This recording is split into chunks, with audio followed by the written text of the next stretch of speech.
விளையாடும் நாதனை பாடுதே.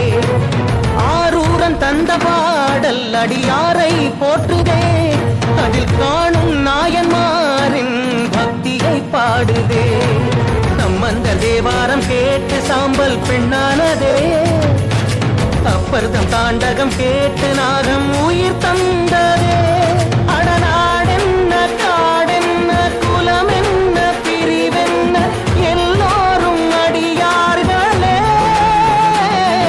திங்கள் சூடிய நாதனே, கங்கை நாடிய வேதனே, மங்கை கூடிய பாகனே,